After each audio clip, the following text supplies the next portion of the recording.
16 ಸೋಮವಾರ ವ್ರತಕಥೆ. ನೈಮಿಷಾರಣ್ಯವೆಂಬ ಪುಣ್ಯಭೂಮಿಯಲ್ಲಿ ಮಹಾಯಜ್ಞ ನಿರ್ವಹಣೆಗಾಗಿ ಕೂಡಿದ ಶೌನಕಾದಿ ಋಷಿಗಳು ಪುರಾಣಗಳನ್ನು ಬಲ್ಲಂಥ ಸೂತ್ರರನ್ನು ನಮಸ್ಕರಿಸಿ, ಸೂತನೇ, ನಿನ್ನಿಂದ ನಾವು ಅತ್ಯಂತ ಉತ್ತಮವಾದ ಹಲವಾರು ವ್ರತಗಳನ್ನು ಕೇಳಿದ್ದೆವು. ಬಯಸಿದ ಫಲವು ಯಾವ ವ್ರತದಿಂದ ಬೇಗನೆ ದೊರಕುವುದೋ ಅಂತಹ ಒಂದು ಉತ್ತಮ ವ್ರತವನ್ನು ನಿನ್ನಿಂದ ಕೇಳಲು ನಾವು ಅಪೇಕ್ಷಿಸುವೆವು. ಕೃಪೆ ಮಾಡಿ ಹೇಳು ಎಂದು ಕೇಳಿಕೊಂಡರು. ಆಗ ಸೂತ ಪುರಾಣಿಕರು, ಎಲೈ ಪುಣ್ಯಭಾಗಿಗಳಾದ ಋಷಿಗಳಿರ, ಈಗ ನೀವು ನನ್ನಲ್ಲಿ ಕೇಳಿದ ವಿಷಯವನ್ನೇ ಪೂರ್ವದಲ್ಲಿ ಜಗಜ್ಜನನಿಯಾದ ಪಾರ್ವತಿಯು ತನ್ನ ಪ್ರಾಣವಲ್ಲಭನಾದ ಪರಮೇಶ್ವರನನ್ನು ಕೇಳಿದಳು. ಆಗ ಪರಮೇಶ್ವರನು ಪಾರ್ವತಿಗೆ ಹೇಳಿದುದನ್ನೇ ನಿನಗೆ ಹೇಳುತ್ತಿರುವೆ, ಕೇಳಿರಿ ಎಂದನು. ಒಂದಾನೊಂದು ಕಾಲದಲ್ಲಿ ರತ್ನಗಿರಿಯ ಕೈಲಾಸ ಮಂದಿರದಲ್ಲಿ ರತ್ನಮಯ ಸುವರ್ಣ ಸಿಂಹಾಸನದಲ್ಲಿ ಜಟಾಧಾರಿಯಾದ ಶ್ರೀ ಪರಮೇಶ್ವರನು ವಿರಾಜಮಾನನಾಗಿದ್ದನು. ಆತನಲ್ಲಿ ಕೋಟಿ ಸೂರ್ಯರ ಸಮಾನ ತೇಜಸ್ಸು ಪ್ರಕಾಶಿಸುತ್ತಿತ್ತು.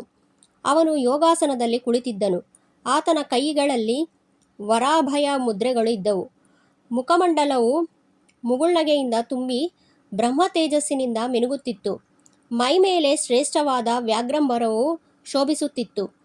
ಸ್ವಸ್ಥಚಿತ್ತದಿಂದ ಏಕಾಂತದಲ್ಲಿ ಕುಳಿತಿದ್ದ ಪತಿಯನ್ನು ಕುರಿತು ಪಾರ್ವತಿಯು, ಹೇ ಜಗನ್ನಾಥ, ನಾನು ನಿನ್ನಿಂದ ಎಲ್ಲ ಉತ್ತಮೋತ್ತಮ ನೀತಿಶಾಸ್ತ್ರ, ಯೋಗಶಾಸ್ತ್ರ, ಸಿದ್ಧಿಶಾಸ್ತ್ರ, ತಂತ್ರಶಾಸ್ತ್ರ, ಭಕ್ತಿಶಾಸ್ತ್ರ ಮೊದಲಾದ ಶಾಸ್ತ್ರಗಳನ್ನು, ಸಮಸ್ತ ದೇವಿಯರ ಚರಿತ್ರೆಗಳನ್ನು ಕೇಳಿರುವೆನು.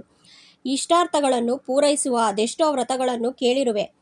ಈಗ ಎಲ್ಲರಿಗೂ ಅಲ್ಪ ಪ್ರಯಾಸದಿಂದ ಮಹಾಫಲವನ್ನು ಕೂಡಲೇ ಪ್ರದಾನಿಸುವಂತಹ ಒಂದು ಉತ್ತಮವಾದ ವ್ರತವನ್ನು ತಿಳಿಸು ದೇವ ಎಂದು ಕೈಮುಗಿದು ಪ್ರಾರ್ಥಿಸಿದಳು.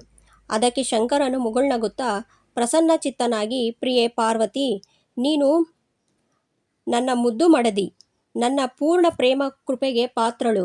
ಅಲ್ಲದೆ ನೀನು ಬಯಸುವ ಸಂಗತಿ ಲೋಕಹಿತಾರ್ಥವಾದುದು ಎಂದು ಹೇಳತೊಡಗಿದನು. ಪ್ರಾಣಪ್ರಿಯೆ ಪಾರ್ವತಿ, ಅತ್ಯಂತ ಗೋಪ್ಯವಾದುದಾದರೂ ನಿನ್ನ ಮತ್ತು ಲೋಕಹಿತಾರ್ಥವಾಗಿ ನಿನ್ನ ಬಯಕೆಯಂತೆ ಒಂದು ಶ್ರೇಷ್ಠವಾದ ಉತ್ತಮ ವ್ರತವನ್ನು ಹೇಳುವೆ.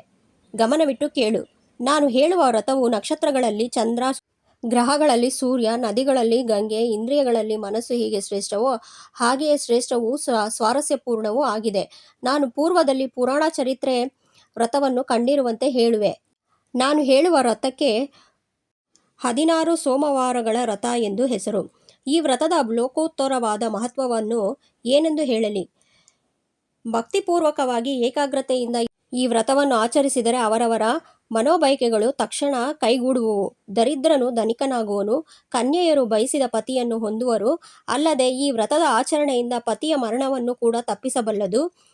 ಬಂಜೆಯರು ಸುಪುತ್ರವತಿಯಾಗುವರು, ರೋಗಿಗಳು ದೃಢಕಾಯರಾಗುವರು, ಒದಗಬಹುದಾದ ಸಂಕಟಗಳು ದೂರವಾಗುವವು, ಅಗಲಿದವರು ಕೂಡುವರು. ವ್ರತಸ್ಥರಿಗೆ ದೊರಕುವಷ್ಟು ಪುಣ್ಯವು ನೋಡುವವರಿಗೂ ಕೇಳುವವರಿಗೂ ದೊರಕುವುದು. ವ್ರತಭಂಗ ಮಾಡಿದವರು, ವ್ರತವನ್ನು ಹಿಂಗಳೆಯುವವರು ಹಲವು ವಿಧವಾದ ಮಹಾಸಂಕಟಗಳಿಗೆ ಒಳಗಾಗುವರು. ಪಾರ್ವತಿಯು, ದೇವ, ಈ ವ್ರತವನ್ನು ಯಾವಾಗ ಹೇಗೆ ಆಚರಿಸಬೇಕೆಂಬುದನ್ನು ಸವಿಸ್ತಾರವಾಗಿ ಕೇಳಲು ಬಯಸುವೆ ಎಂದು ಪ್ರಾರ್ಥಿಸಿದಳು. ಶಂಕರ, ಹೇ ಶಿವೆ ಶಂಕರಿ, ಈ ವ್ರತವನ್ನು ಬೇಕಾದಾಗ ಇಷ್ಟಾರ್ಥವನ್ನು ಹೊಂದಬೇಕೆಂದು ಬಯಸಿದಾಗ ಆರಂಭಿಸಬಹುದು. ಕಾಲ ನಿಯಮವೇನೂ ಇಲ್ಲ. ಆದರೆ ಚಾತುರ್ಮಾಸ್ಯವೆಂದೆನಿಸುವ ಆಷಾಢ ಶುದ್ಧ ಪೌರ್ಣಮಿಯಿಂದ ಕಾರ್ತಿಕ ಶುದ್ಧ ಪೌರ್ಣಿಮೆವರೆಗೂ 4 ತಿಂಗಳಲ್ಲಿ ಬರುವ 16 ಸೋಮವಾರಗಳಂದು ಈ ವ್ರತವನ್ನು ಪಾಲಿಸಬೇಕು. ಸೋಮವಾರದ ದಿನ ಉಪವಾಸವಿರಬೇಕು. ನಿತ್ಯ ಕರ್ಮಗಳನ್ನು ನೆರವೇರಿಸಿ ಮುಂಜಾನೆ ಸ್ನಾನ ಮಾಡಬೇಕು. ಮತ್ತೆ ಸಂಜೆಯೂ ಸ್ನಾನ ಮಾಡಿ ಮಡಿ ಬಟ್ಟೆ ಧರಿಸಬೇಕು. ಮಡಿಯಿಂದಲೇ ಹುತ್ತದ ಮಣ್ಣಿನಿಂದ ಶಂಭುಲಿಂಗವನ್ನು ಮಾಡಿಕೊಳ್ಳಬೇಕು. ಅನುಕೂಲವಿದ್ದವರು ಬೆಳ್ಳಿ ಹಿತ್ತಾಳೆಗಳನ್ನು ಉಪಯೋಗಿಸಬಹುದು. ಬಿಲ್ವಪತ್ರೆ, ಪುಷ್ಪ, ಧೂಪ, ದೀಪ, ಅಕ್ಷತೆ ಮೊದಲಾದ ಸುಗಂಧ ದ್ರವ್ಯಗಳಿಂದ ಷೋಡಶೋಪಚಾರಗಳಿಂದ ಪೂಜಿಸಬೇಕು. ಪಂಚಾಮೃತದ ಅಭಿಷೇಕ ಮಾಡಬೇಕು. ಪ್ರಸಾದವನ್ನು 3 ಭಾಗ ಮಾಡಿ ಒಂದನ್ನು ಪ್ರಸಾದ ರೂಪವಾಗಿ ಎಲ್ಲರಿಗೂ ಕೊಡಬೇಕು. ಇನ್ನೊಂದನ್ನು ಆಕಳಿಗೆ ತಿನ್ನಿಸಬೇಕು. 3ನೆಯ ಭಾಗವನ್ನು ವ್ರತಸ್ಥರು ಸ್ವೀಕರಿಸಬೇಕು. ಅಂದು ಉಪ್ಪನ್ನು ಮುಟ್ಟಬಾರದು. ಇದೇ ವಿಧವಾಗಿ ಪರಮ ಭಕ್ತಿ ಶ್ರದ್ಧೆಯಿಂದ 16 ಸೋಮವಾರಗಳನ್ನು ಪಾಲಿಸಬೇಕು. ಅಂದು 5 ಸೇರು ಗೋಧಿ ಹಿಟ್ಟಿಗೆ ತಕ್ಕಷ್ಟು ಬೆಲ್ಲ, ತುಪ್ಪಗಳನ್ನು ಕೂಡಿಸಬೇಕು. ಎಂದಿನಂತೆ ಎಲ್ಲವನ್ನು ಲಿಂಗಕ್ಕೆ ನಿವೇದಿಸಬೇಕು. ಬಳಿಕ 3 ಭಾಗಗಳನ್ನಾಗಿ ಮಾಡಿ ಈ ಮೊದಲು ಹೇಳಿರುವಂತೆ ವಿನಿಯೋಗಿಸಬೇಕು. ಪೂಜಿಸಿದ ಲಿಂಗಗಳನ್ನು ಆಗಾಗ ಇಲ್ಲವೇ ಒಟ್ಟಾಗಿ ಕೂಡಿಸಿ ಹೊಳೆಯಲ್ಲಿ ಇಲ್ಲವೇ ಪವಿತ್ರ ಜಲದಲ್ಲಿ ವಿಸರ್ಜಿಸಬೇಕು. ಇದೇ ವ್ರತದ ವಿಧಾನ.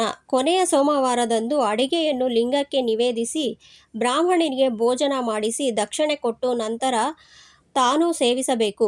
ಪಾರ್ವತಿ: ಶಂಭೋ, ಈ ವ್ರತದ ಕಾಲ ಮತ್ತು ವಿಧಾನಗಳು ತಿಳಿದೆವು. ಇನ್ನು ವ್ರತವನ್ನು ಯಾರ್ಯಾರು ಮಾಡಿ ಯಾವ ಯಾವ ಫಲಗಳನ್ನು ಹೊಂದಿರುವರು ಎಂಬುದನ್ನು ತಿಳಿಸು ಪ್ರಭುವೇ ಎಂದು ಕೇಳಿಕೊಂಡಳು. ಸೂತನು: ಋಷಿಗಳಿರ, ಪಾರ್ವತಿಯ ಈ ಪ್ರಶ್ನೆಯನ್ನು ಕೇಳಿ ಶಂಭುವು ನಸುನಕ್ಕಿ ಮುಂದಿನ ಕಥೆಗಳನ್ನು ಹೇಳತೊಡಗಿದನು. ಅವನ್ನು ನೀವು ಒಮ್ಮತದಿಂದ ಆಲಿಸಬೇಕು. ಅಧ್ಯಾಯ 1. ಇಚ್ಛಿತ ಪತಿಯನ್ನು ಅಗಲಿದ ಮಗುವನ್ನು ಪಡೆದದ್ದು. ಶಂಕರನು: ಪಾರ್ವತಿಯೇ, 16 ಸೋಮವಾರ ವ್ರತದ ಮಹಾತ್ಮೆ, ಕಾಲವಿಧಿಗಳ ಬಗ್ಗೆ ನಾನು ಈವರೆಗೂ ಹೇಳಿದ ಸಂಗತಿಯನ್ನು ಅರಿಯದವಳಂತೆ ಕೇಳುತ್ತಿರುವೆಯಲ್ಲ. ಈ ವ್ರತದ ಆಚರಣೆಯಿಂದ ನನ್ನನ್ನು ಪತಿಯನ್ನಾಗಿ ಪಡೆದೆ. ಈಗ ಏನೂ ಅರಿಯದವಳಂತೆ ಕೇಳುತ್ತಿರುವೆಯಲ್ಲ ಎಂದು ಕೇಳಿದನು. ಪಾರ್ವತಿ: ವಿರೂಪಾಕ್ಷನೇ, ನೀನು ವಟುವೇಷದಿಂದ ಬಂದು ಈ ವ್ರತದ ಬಗ್ಗೆ ನನಗೆ ಉಪದೇಶಿಸಿದೆ. ಅದರಂತೆ ವ್ರತವನ್ನು ಕೈಗೊಂಡು ನಿನ್ನನ್ನು ಪಡೆದೆ. ಅದು ನಿಜ. ಆದರೆ ಈಗ ಪ್ರತ್ಯಕ್ಷವಾಗಿ ನಿನ್ನಿಂದ ವೃತ್ತಾಂತವನ್ನು ಕೇಳುವ ಬಯಕೆಯಾಗಿದೆ. ಅಲ್ಲದೆ ಈ ವ್ರತೋಪದೇಶಕ್ಕೆ ಅಧಿಕಾರಿಯಾದವನು ನೀನು. ನನ್ನ ಬಯಕೆಯನ್ನು ಲೋಕಹಿತವನ್ನು ನೆನೆದು ದಯವಿಟ್ಟು ಹೇಳು ಪ್ರಿಯನೇ ಎಂದು ಪ್ರಾರ್ಥಿಸಿದಳು.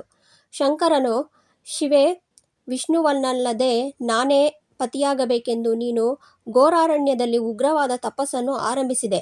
ಅದನ್ನು ತಿಳಿದು ಸಪ್ತರ್ಷಿಗಳು ನನ್ನೆಡೆಗೆ ಬಂದು ಆಕೆಯ ಮೇಲೆ ಅನುಗ್ರಹ ತೋರು, ಅವಳ ಉಗ್ರ ತಪಸ್ಸಾಚರಣೆಯನ್ನು ನೋಡಲಾಗುತ್ತಿಲ್ಲ ಎಂದು ಬೇಡಿಕೊಂಡರು. ಅವರ ವಿನಂತಿಯಿಂದ ಸಂತುಷ್ಟನಾದ ನಾನು ತಥಾಸ್ತು ಎಂದೆ. ನಿನ್ನ ಮನಸ್ಸಿನ ದೃಢತೆಯನ್ನು ಪರೀಕ್ಷಿಸಲು ವಟುವೇಷಧಾರಿಯಾಗಿ ನಿನ್ನೆಡೆಗೆ ಬಂದು ನಿನ್ನನ್ನು ಕುರಿತು: ಗಿರಿರಾಜ ನಂದಿನಿ, ಅದೇಕೆ ಇಷ್ಟು ಘೋರ ತಪಸ್ಸನ್ನು ಆಚರಿಸುತ್ತಿರುವೆ? ಶಂಕರನಿಗೂ ನಿನಗೂ ಅದ್ಯಾವ ಸಮಾನ? ನಿನಗೂ ಆತನಿಗೂ ಸರಿದೂಗದು.